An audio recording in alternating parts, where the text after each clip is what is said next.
Welcome to episode 137 of Angela Watson's Truth for Teachers.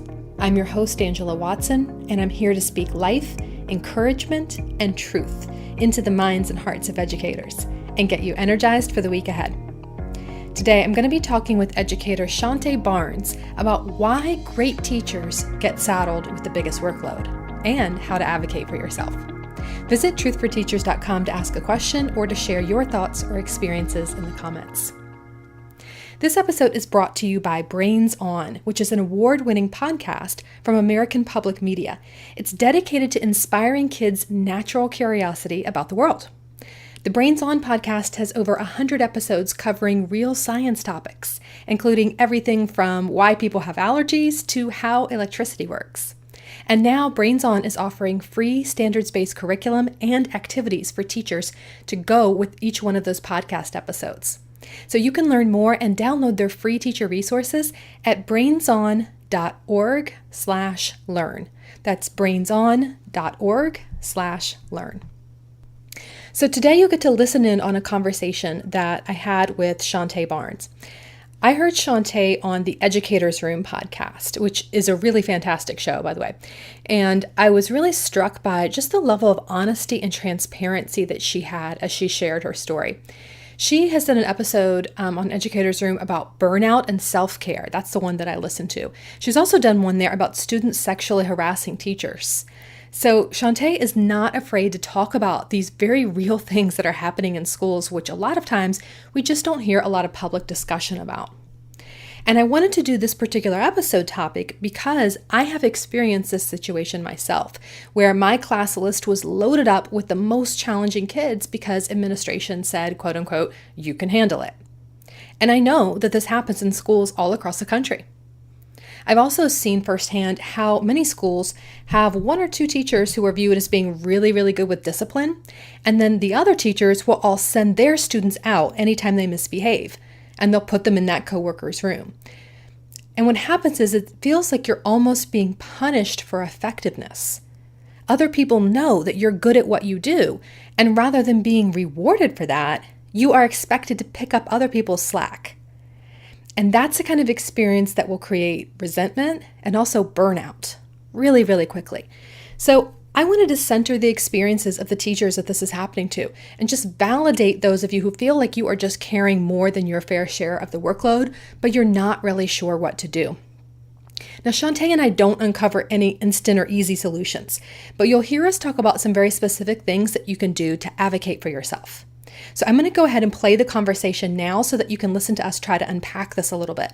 And then afterward, I'll come back on and I'll summarize the advice that Shawnta gave about what to do to advocate for yourself if you feel like you're being taken advantage of. My career, probably about the second year in my career, is when people started saying that I was like a good educator, which I kind of found crazy because I still felt like I was trying to get it together. And so at that time, I was teaching 6th and 7th grade English and 9th grade creative writing. And so I had a really good footing at the school. And then, but I had been at the school for 2 years. And I said, I was going to start my master's program. And I said, I really need to be in a school with more English language learners because that's what I was getting my master's in. So I moved to a different school. Get to a different school, and once again, you're doing a great job. And the kids that I was doing a great job with were the kids that, had difficult behaviors. But the problem comes is when you're doing your job well, and there are other people that are in your building who aren't doing so well. And instead of helping that person get better, it's like, oh, Shawnta can handle those kids. Just transfer that person into Shawnta's class. And so that's where I started to notice. And I'm like, you know what? No big deal. If the kid was struggling in that class, come to my class, I didn't make a big deal of it. But then it gets to the point where on one hand, as an educator, they make you feel guilty. It's like, well, you don't want to work with those kids anymore. You don't want to, do your fair share. And it's like, well, that's not what I'm saying. This is not fair.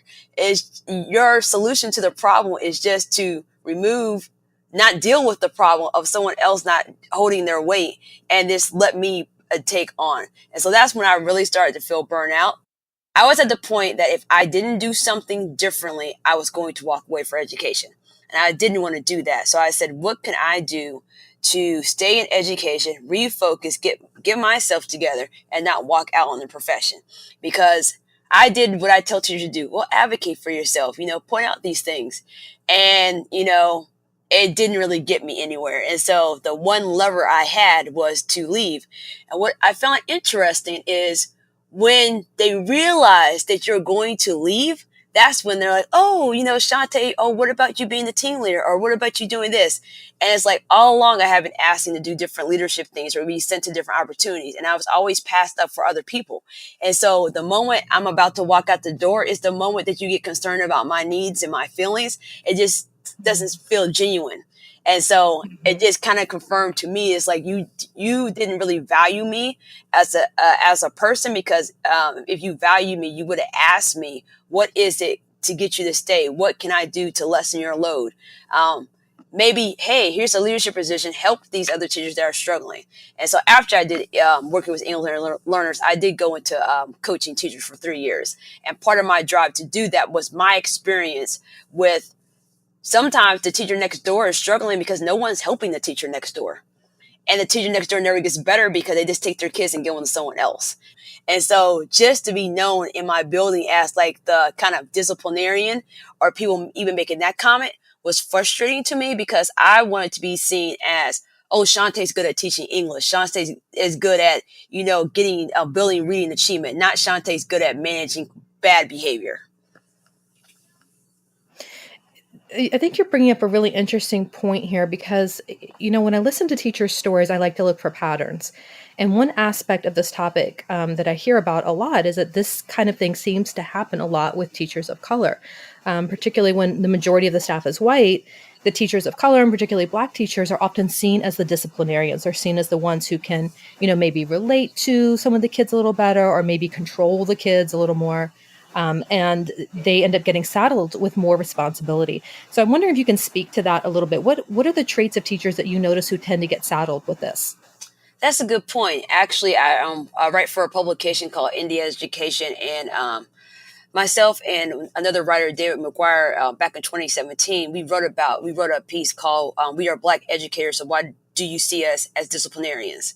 Because typically, the number one thing, if I typically, well, except for my first year of my career, every school I've worked in has been majority minority. And so just having the same skin color as the kids is like the number one thing that happens.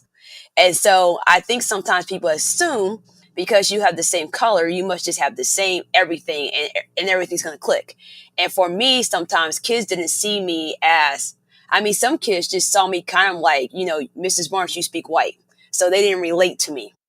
So I think the teachers that really have really strong procedures and build relationships with kids, that's why it happens. But I don't necessarily, I wish white educators would see it's not happening because I'm Black and they're Black. It's happening because I actually have to do some hard work to kind of find something to connect with kids. Because sometimes I told a story about how at another school we went skiing.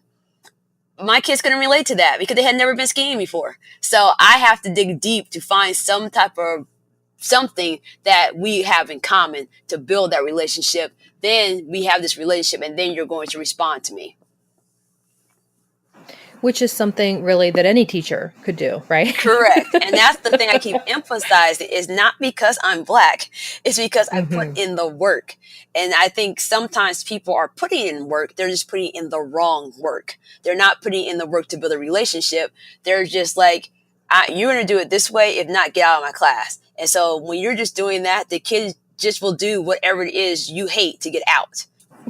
So what could be happening in schools is it sounds like a lot of times teachers are looking for someone who they think will be either able to relate to the child better, or just maybe have a different management style. So they might be looking for a teacher of the same racial background or ethnicity as the child. If it's a male student, they might be looking for a male teacher, thinking that person might relate. They might be looking for, I've seen sometimes they're either looking for like an older teacher who they feel like can be sort of like a parent or a grandparent to the child, or sometimes even a younger teacher. It's like, oh, this teacher is kind of cool, and maybe this teacher can relate. So it's almost like we're sort of working from stereotypes here about, who we think kids are going to connect with and relate to. But the truth is that like any teacher has the ability to connect with any kid if you're taking time to put in those kind of relationships. And it sounds like you're saying that's really what the goal is here, rather than, trying to push these kids out of the room and have certain teachers in the school be the ones who are kind of, have, in addition to their regular teaching workload, have other people's teaching workloads pushed on them as well. Right. Did you ever talk to your administration about the ways that they were sort of contributing to this and setting up a school culture that was built around this? I kind of felt like it didn't matter what I said because I didn't think anything was going to be done differently. And because I knew I was going to transition out of the school, I didn't want to leave. I didn't want to start anything. Like I don't think I was going to get a bad reference. I was a good teacher at the school, but in the back of your mind, you're like, you don't know if this is going to be the one thing that will make them say something bad about you in a reference. Yeah, I totally understand that because, in my situation, which was, it was different from yours, I was also hesitant to say anything about it. I brought it up, but I was walking into the meeting knowing that regardless of what they said, I was still just going to deal with it. I didn't feel like I was in a position where I was able to really, where I really had any leverage or any ability to make sure that things change. So I'm wondering if there are teachers who are listening to this who are in a similar situation, would you advise them to try to talk to the administration and, or talk to a union? What do you think that they should do in that case? I will tell you who I did talk to. I talked to some of my colleagues, and on one hand, I'm like, the people that were sending me students, I'm like, they're going to keep sending me students potentially because they don't know what else to do. So I would go to the meeting and say, hey, on such and such day, I had like 5 extra kids in my class. And so I would just start bringing information to the meetings, not asking for anything, but just saying, hey, during this period, I had 6 kids, just to put it out there. And what would happen typically that next week, maybe that teacher wouldn't send me kids. So, and I hate it's almost a little passive aggressive, I guess you could say. I say you always should advocate for yourself. So I suggest you talk to your colleagues. I do suggest you talk to them, but you also have to be smart about it. If you kind of get the vibe that, they may come after you or may do something or may negatively affect your career, then, you have to kind of choose your battles. I never thought about reaching out to the union about it because, I don't know. I just didn't, when I thought about it, I'm like, what can they do? Except, remind them of, I just felt all the union was going to do is just remind them of kind of like the expectations. But I didn't think that was going to translate into a difference in my life. And then it's like, oh, she reported us to the union. So I was like, yeah. So it's kind of a tricky place to be in. Are there any other things that you did to sort of draw boundaries with your coworkers or, just sort of stop things when you felt taken advantage of? So one of the things I did, because there are supposed to be procedures, right? Like, you're supposed to call before you send them. They're supposed to come with a pass. They're supposed to come with work. And so at first, somebody would just show up. I wouldn't say anything. If you didn't call, I didn't say anything. Then I was just like, no, like the reason you're supposed to call is because like, if you're sending someone out because they have just blown up, give me a heads up that they may walk in and slam my door back. Like, let me know so I can get there to the door and be like, hey, I need you to stand right here and cool down. And so what I would start doing is sending the kid back. I said, I know you're supposed to be here right now, but I wasn't aware you were coming. You don't have a pass. You don't have work with you. You have to go back. And the downside is I had one person that really got irritated with me. And I said, look, I'm helping you out by receiving your students. So I need you to help me out by giving me a heads up and sending them with work because I'm making enough work for my class. I'm not making extra packets for kids to be sent here. That's not my responsibility. And so sometimes you have to have difficult conversations with your colleagues, but I'm a type of person, I'm just going to have the conversation with you. You don't have to like it. I'm going to have the conversation because I thought about the bigger picture. So you are upset with me. What are you going to do? Go tell the administration that Shawnta sent my kid back that I sent out of the classroom every single day? Like, that's Hmm. not going to make you look good. So when people get in the situation where they don't want to talk to colleagues, I always think about, if you talk to this person, I always think about like, what will happen next? What will happen next? And so I'm like, yeah, Hmm. me talking to you, the worst you're going to be, you're not going to talk to me, or you're just going to be irritated, or you're going to tell somebody. And if you tell the administration, you're just going to make yourself look bad. So at the end of the day, it's still not going to affect me. It's going to make your situation worse. Right. It's uncomfortable in the moment. I mean, confrontation is not a fun thing, but it's something that needs to be done. And I what I like about that approach is that it's empowering. It's not waiting for the union to step in and save you. It's not waiting for your administration to change policies or, for school culture to change. It's for you saying, okay, what's going to work for me and my students in my classroom, and insisting that coworkers who are using your time and your energy and your skills and talents respect those boundaries that you set up. So I think that's really powerful. And ultimately your solution was to transfer into a different role, right? Is that how you ended up sort of solving this problem for yourself? Yes, but interestingly enough, I sort of solved the problem. So the next year, I became an English language learner teacher, and so we were doing the push in and pull out model. Cause I was working with a lot of refugee students, so with some of them we needed to do some intense pull out, but for most of the day I was pushing in. So I'm co-teaching, parallel teaching. I'm pulling the group in the classroom. But what started happening was some of the teachers would say, oh, Tyrone, the black kid, go work with Mrs. Barnes. Now, granted, we would have a mixed group, so I would have some ELLs and general education students. But my group started to change from ELLs and behavior issues. And so, even though I sort of escaped having a classroom where kids were coming to, now I'm in the room and the teacher is utilizing me as the disciplinarian. And what was interesting, which I pointed out to one teacher, I was like, you gave me your power. Because now when I walk into the room, kids act differently. And the minute I leave, they act up again.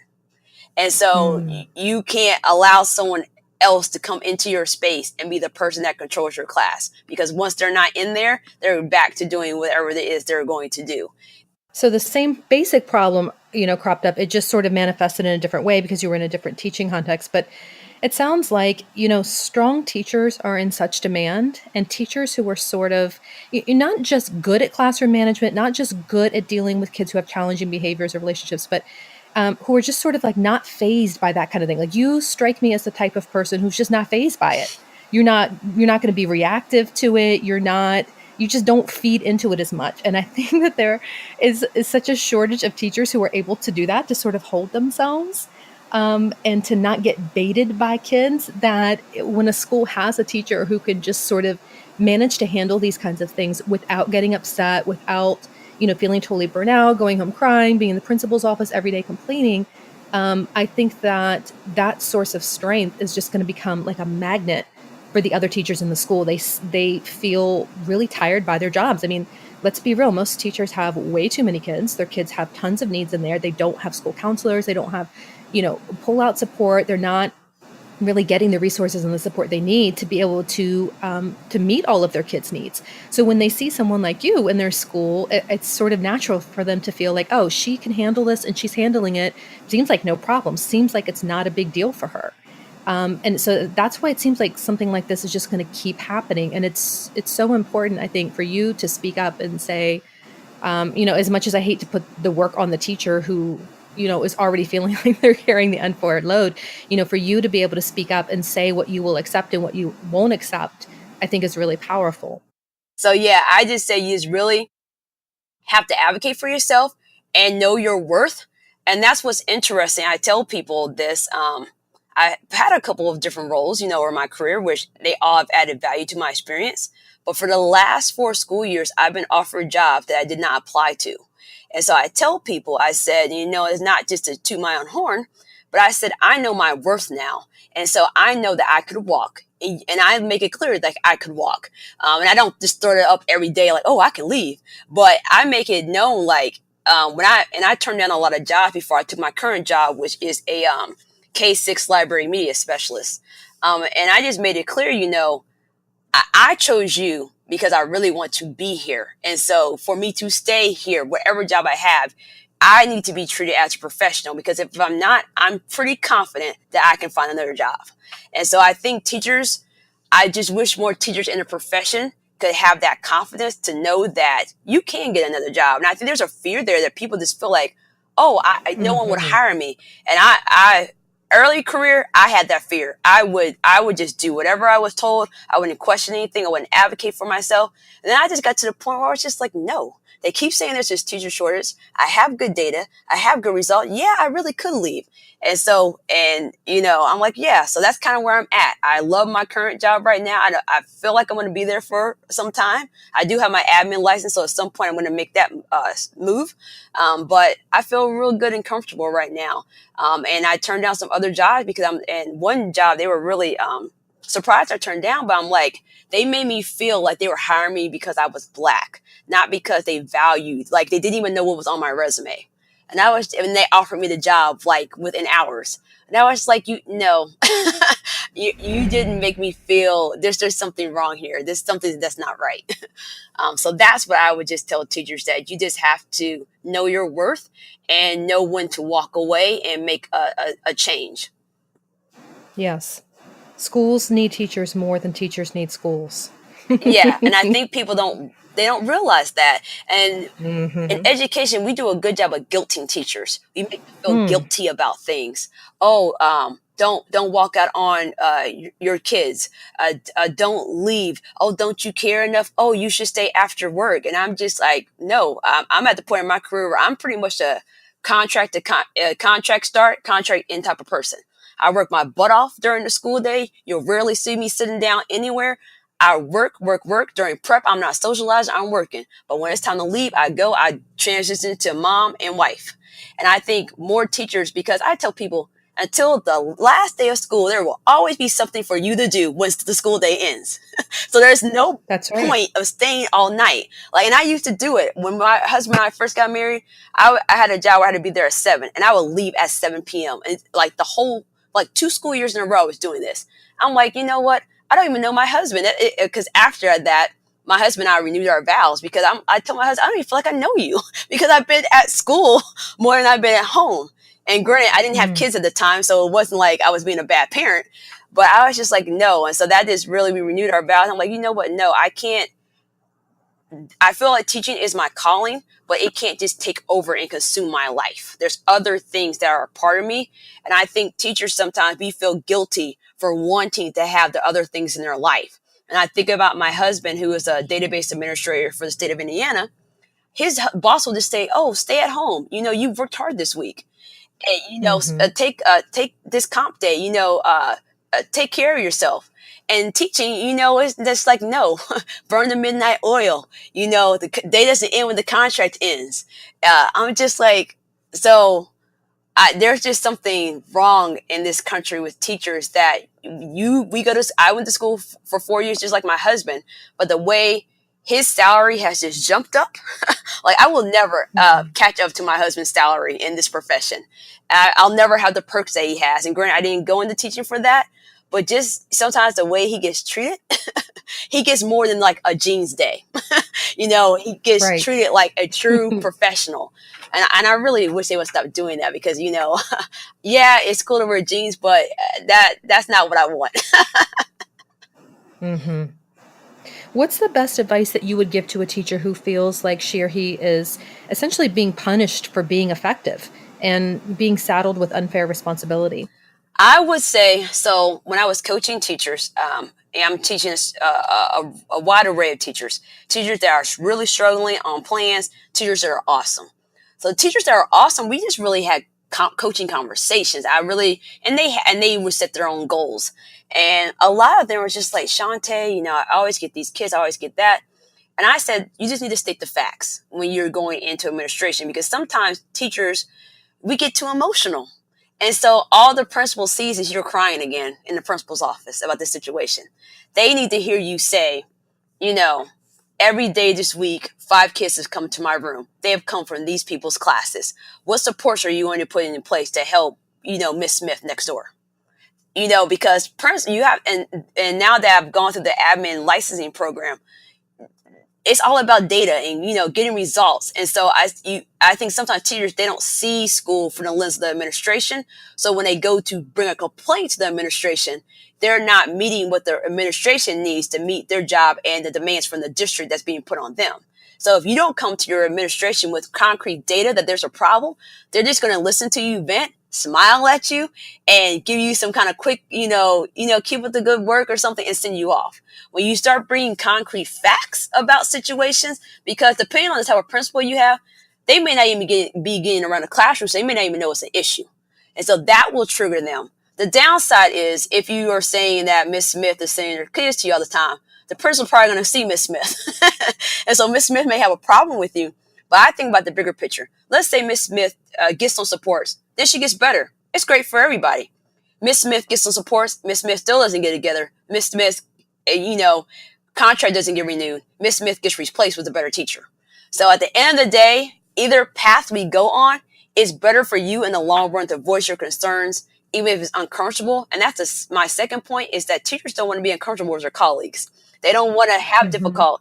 I listen to my husband have these like conference calls occasionally I have at the house, and the way they talk to each other, there is no worrying about anybody's feelings. My husband's just like, no, we can't do that, and I won't do that. That's not part of my job responsibilities. You need to send it to this person, and they need to do it, and you need to fill out this ticket. And that's how he's speaking in these meetings. But teachers, we are just stepping on eggshells. We're worrying about everybody's feelings. Oh, this person won't like me. They'll look at me, funny way in the teacher's lounge. But in other professions, they don't operate like that. They will make it very clear, this is my job. This is my contract. This is not my responsibility. You need to go do your job. And it's just it's baffling to me. So sometimes I feel like I'm an anomaly because I am that direct with people, and sometimes it rubs people the wrong way. But at the end of the day, I'm like, I have to worry about myself, my self-care, and my mental health. And it does not do me any good where now, because the other side, I've seen teachers just get into arguments at work. And you got into an argument with your colleague because this has been bothering you, something that they've been doing the whole school year. And now your kids have been acting up all day. The admin came in and evaluated you at the wrong time. And now you saw this person again and you just snap. And so sometimes it's just better to have an awkward moment and have the difficult conversation and get it all out there and move towards a solution and move forward than to let things build up the whole entire school year or become one of those teachers that are just gossiping about people behind their back in the teacher's lounge. That's right, because I think the difference is that in a lot of other professions, they treat it as a business or as a career. So when you're speaking to each other, it's all business. Yeah. It's not personal. It's not a personal attack. It's not about you personally. It's about business. And in schools, we're taught, we are a school family. This is your family. We're all here for each other. But that is not your family. That's your employer. And these are your coworkers. These are people who could transfer to another school next year and you will never see them again. That's not your family. Yes. These are not people who love you deeply and care about you no matter how many jeans days they give you or how many potlucks you have together. That's not your family. It is business. And it's important, and it may not be the business of making money, but it's the business of your career. And you have to think about what is going to make sense for you long term. If you burn out, then you don't have a career anymore. And if you run your health down because you're so stressed out, you can't work. So this idea of, go ahead and speak your truth, and, you could do so kindly. You can do so, I love what you said about just focusing on facts. Take the emotion out of it. It's not personal. This is school. This is work. The facts are, I have X amount of extra kids in my room all day.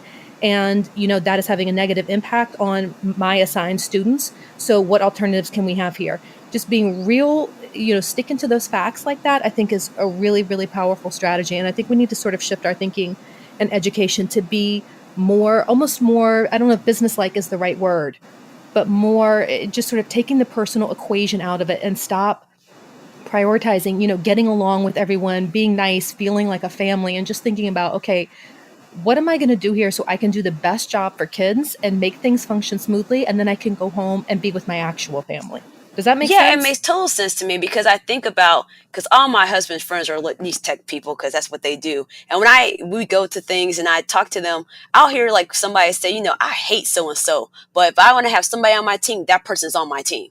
So they don't even worry about like, I like that person or how I feel about them. It's all about what are you bringing to the table? What are you bringing to the team? So it's not emotional. And it's just so funny to me. They're like, oh yeah, none of us like so-and-so, but so-and-so gets the work done. So, and so it's just really interesting in teaching. It's just everything's about all these feelings and things. And like, even with me, I try to be cognizant of this. Or sometimes I don't go to like, things after work.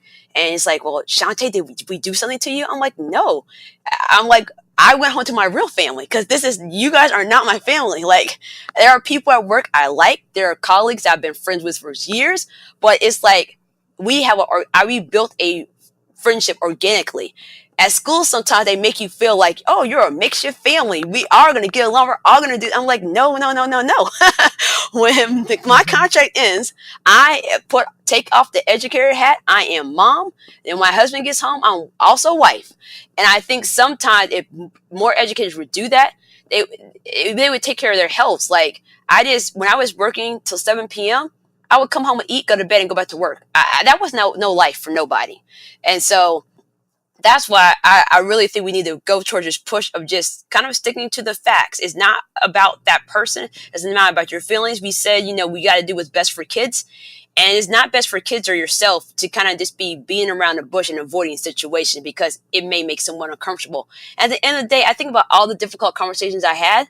For the most part, after, maybe a day, the person kind of like not saying anything, we go back to business as usual. Which was so much better than me being irritated about something, just to bring it to you directly. And then it's like, and even later, because some of these people are my good friends now, they're like, yeah, remember that one time we just kind of had that little dispute and we'll laugh about it. And now it's nothing. And so I think we just have to get more comfortable and more confident in having those difficult conversations when needed. This is your career. This is your life. What do you want out of it? If you burn up and burn out, you will just walk away from the profession bitter. And is that why you went to college? That's not what your goal was. And so you have to advocate for yourself and take care of yourself because there's more to life. And I know teachers don't want to hear this. There's more to life than just teaching. There's other things that make our life so much fulfilling. And I feel as a teacher, when I fulfill other things in my life, I bring more of myself to work. And so I just want teachers to think about, you got to take care of yourself. And sometimes taking care of yourself means having a difficult conversation with someone, bringing facts to the table, or even changing positions, changing schools, or just going in a different direction. And all of that's okay, but you kind of have to be aware of the situation and then be willing to do something about it. I hope that listening to Shawnta's story has helped you feel validated and seen. I'm going to summarize some of her advice here because there were a lot of really great nuggets that were shared throughout the interview. I think the main piece of advice that she was giving there was to take charge, to decide that you're going to take action on the situation. And that's really key. Be direct with your coworkers if you feel like they're taking advantage of you. You have to know your own worth and recognize that if you are being sent all the most challenging students, then you're really, really good at what you do.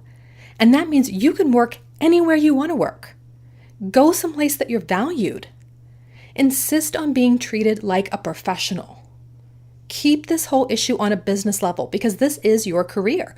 You don't have to bend over backwards for everyone else to prove that your heart's in the right place and you really care about kids. If someone else is making your work too difficult, if you can't take care of your students because you're dealing with all of these other people's students, speak up for yourself. Don't let yourself be taken advantage of. Maintaining your health and your mental wellness is way more important than being best friends with all your coworkers or feeling like you're part of a school family. If a teacher has no idea how to manage his or her classroom, doesn't have the rapport that's needed with the students in the classroom and that sort of thing, then you're not doing that teacher or the kids any favors by just handling all the behavior issues yourself. Let your administration know why you have all these extra kids in your room. When they walk in and wonder what's going on in here, tell them so that the other teachers can get the support that they need in order to be able to handle the kids independently. This is not about being liked. It's about doing what's right, advocating for yourself, and preventing burnout so that you can keep doing this job that you love for years to come. You are not alone in this, but you have to take action. It's not going to be easy for sure, but it's going to be worth it.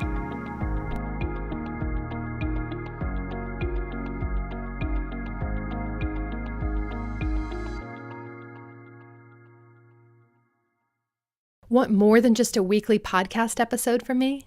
I'd love to also send you a weekly message of encouragement via email. I'll reach out each Sunday evening with a short message that's designed to help you feel more prepared and inspired and motivated for the week ahead. It's not a newsletter or a bunch of announcements. This goes out to over 85,000 educators. So I put just as much thought into crafting this weekly written message to my email list as I do into crafting my podcast episodes. And it's entirely unique content that you won't find anywhere else online. Just go to thecornerstoneforteachers.com/subscribe and you can sign up. That's thecornerstoneforteachers.com/subscribe.